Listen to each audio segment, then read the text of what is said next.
A Florida mom was thrown in jail for HOA violations, and the main reason? Her grass was brown. Seriously.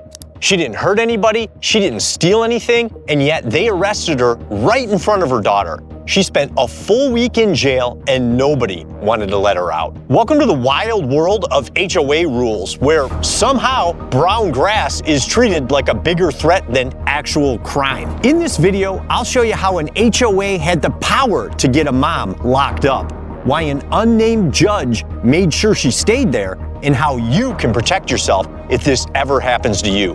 And if you live in an HOA, you need to hear this one. Let's jump in. Irina Green lives in a neighborhood called Creek View Subdivision. It's an HOA, or homeowners association, in Riverview, Florida, just outside of Tampa in Hillsborough County. It's a quiet little neighborhood, just your typical Florida homes.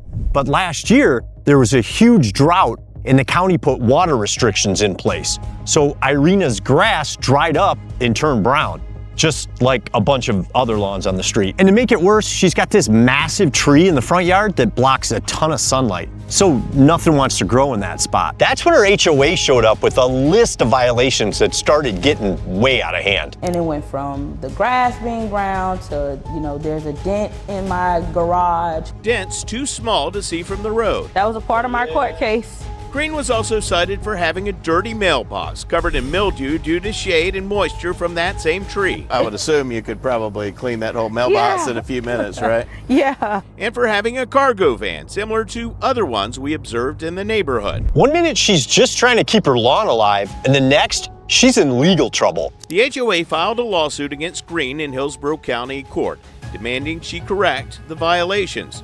She represented herself, preparing handwritten explanations that the HOA and judge rejected. Green appeared at a hearing last July in which the judge gave her an ultimatum. My grass had to be brung up to par. He said, you can get seeds, you can do something, but you got 30 days to get it corrected. I said, fine.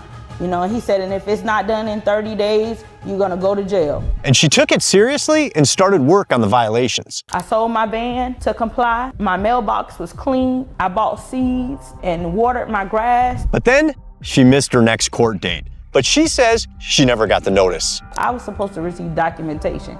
Nothing was sent to my home. And I reached out to the courthouse several times to try to find out when was my court date. So the judge decided that she was in contempt of court. And at the HOA attorney's request, for some reason, a warrant went out for her arrest. This is where it starts getting really shady. Green was pulled over by a sheriff's deputy in late May after picking up her 15-year-old daughter from cheerleading practice. When I got out, he said, Ms. Green, do you know that you have a warrant for your arrest? She was taken to the Orient Road Jail. If they got you handcuffed behind your back? Yes, I'm treated like a criminal. At the jail, she got more bad news. There was no bond, so I couldn't even go home to my family. I sat in there for 7 days.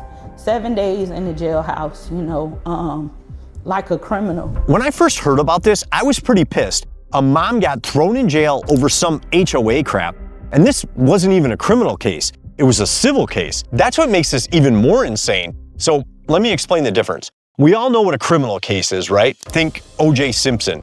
It's a case where someone committed a crime, and if convicted, they go to jail, or not in O.J.'s case. In a civil case, there's no crime, no police, no prosecutors.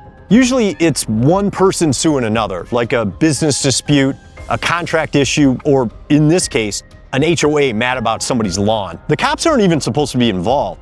Normally, you get sued, maybe fined, maybe dragged to court, but jail? That shouldn't even be on the table. That's how crazy this whole thing is. So how did this even happen? Well, technically, she did miss her court date. And yeah, when a judge tells you to show up, you better show up.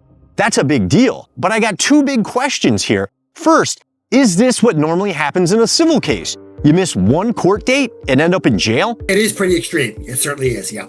We asked Stetson law professor Paul Boudreau what he makes of this case. And I think it's pretty rare in a civil case for someone to have a contempt order. Okay, so this isn't normal. My second question, why the hell wasn't she allowed to post bond?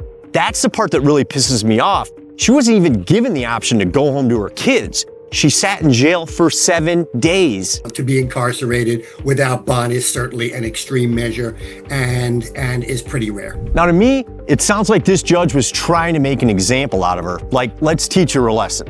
And he went way overboard. What makes it even weirder? The judge's name isn't in any of the news reports I could find, not one. That's kind of sketchy. Now there's a mugshot of you right now. Yep. How did that make you feel, just to be put in those orange clothes? It makes me feel horrible. Like I work hard, I work hard to buy this home, for me and my kids in a better neighborhood and environment, and to be taken to jail and to be treated like that for brown grass at my own home, it's horrible. So she ends up in jail for 7 days, and here's the wild part. She could have been in there for even longer if her family hadn't stepped in and helped her out. No joke. Here's what happened. Green's sister-in-law, who is a paralegal, filed a petition 6 days after she was incarcerated, requesting an emergency hearing. And I went to court, and I had to be shackled from my hands to my feet. And you're there in civil county court, right? Yeah. You're the only one wearing orange, right? Yeah, the only one. And again, remember, this is civil court, not criminal. This is supposed to be small claims type stuff. Like, remember Judge Wapner from the People's Court? That show was all about people suing each other over things like a dog peeing on somebody's lawn. Judge Wapner wasn't out here tossing people in jail. He was handing out fines and telling people to grow up. God bless you. Forget it. The homeowner Forget it. That's why this whole thing is nuts, because Irina didn't just get fined, she got locked up. But here's how she finally got out. Green's relatives sent pictures of the yard and other evidence to the judge, a different one than the judge who issued the arrest warrant. Green says an attorney for the HOA opposed her release. He says, well, it hasn't been resodded. The whole yard needs to be resodded. And she's like, not from those pictures that I see. She's like, no, I want her released immediately. Green was released on the judge's order. Did you catch that? A new judge took over the case, and he's the one who let her go. Interesting. And then there's the HOA attorney. Honestly, this guy sounds like a hard ass. He didn't want her released. Why does he or this HOA have that much say in whether somebody stays in jail or goes free? Caught up with Creekview HOA attorney Francis Frischia, the one who asked for the arrest warrant, outside his office. Do you think that was kind of harsh to have her spend 5 days or 7 days, I believe, in jail? I have no comment, but I'll email you on that. He emailed us a statement saying in part, quote, Ms. Green received notices of violations. She disregarded them. Ms. Green failed to show up in court on August 19th. Her failure to abide by the court's instruction led to the arrest warrant being issued. Now look, he's technically not wrong. He's got the law on his side, but he also could have handled this way better. You don't get a homeowner thrown in jail over some brown grass or mildew on a mailbox. That's just ridiculous. This kind of thing is exactly why Florida tried to pass a law to rein in out-of-control HOAs. It was called House Bill 983, and yeah, it would have made a big difference. Florida has nearly 50,000 HOAs. That's second only to California. These HOAs got rule books that are thicker than a phone book, and they can fine you, sue you, and in some cases, like we just saw, push your case so far you end up in jail. That's not what HOAs were supposed to be. They're supposed to help maintain your neighborhood, not ruin your life. So HB 983 was written to stop this exact kind of abuse. It would have made sure HOAs couldn't drag people into court, or worse, jail, over petty stuff like grass, weeds, or chip paint. It also would have forced HOAs to actually be transparent, like show you their budgets, their rules, their meeting notes, the basic stuff homeowners should always have access to. It even made it easier to vote out shady board members and made sure that if you win a legal fight against your HOA, they cover the attorney fees, not you. Basically, it was trying to fix everything that makes people hate HOAs in the first place. But guess what? The bill never even got a shot. It died in the House Judiciary Committee on June 16, 2025, with Representative Chuck Brannon as the chair. And he never brought it up for a full vote. Why not? We don't know for sure, but more than likely, lobbyists had something to do with it. One of the biggest players is CAI, the Community Associations Institute.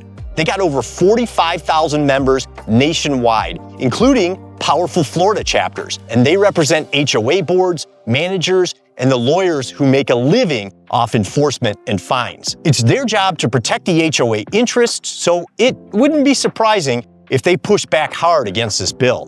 HB 983 would have cut into their control and possibly their profits. So yeah, CAI could have possibly played a big role in killing this bill. But that doesn't mean it's gone for good. This bill can still come back in 2026 if people actually speak up. You gotta call your state house representative and tell them you want HB 983 back on the table. If they don't hear from you, they're gonna just assume nobody cares. You gotta let them know that this matters. You can find your state rep right here, and I'll drop the link in the description below this video, because HOAs shouldn't be able to throw people in jail over brown grass. And if lawmakers aren't gonna fix it themselves, then yeah, it's on us to make some noise. And if you think something like this couldn't happen to you, think again. Stuff like this happens more than people realize. And all it takes is one bad board member to turn your neighborhood into a nightmare. Because HOAs are everywhere and they all have their own rules. Some are fine, don't get me wrong, and there's great people running them. But others, way over the top. And if you miss a notice or can't afford to fix something right away, you could end up exactly where Irina did, standing in front of a judge, dealing with court costs, or even worse, sitting in jail. So if you ever find yourself getting beat up by an HOA, here's what you gotta do. First, and yeah, this is the most important part, you gotta comply.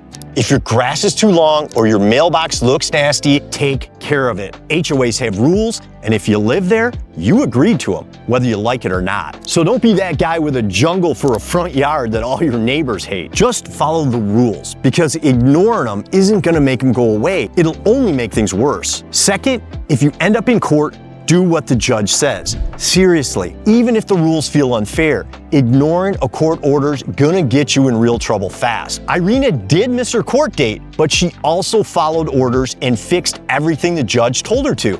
And she even had pictures to prove it. But if she would have ignored everything completely, she might still be sitting in jail. Now, if you followed all the rules, done everything right, and this kind of nonsense still happens to you, call your Florida State House representative. It's literally their job to help people in their district. It doesn't matter if you voted for them or not, they're there to help you, and they will, but not if you're breaking the rules or the law. Again, use the same link to find your Florida House rep. And yeah, Florida definitely needs a new HOA law, no question, but there's something else on people's minds that might be even bigger: property taxes. Click here to see why Florida's property tax war is getting ugly.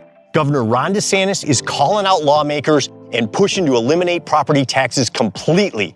But behind the scenes, there are some powerful people trying to stop him. Who's gonna win? Click here to find out.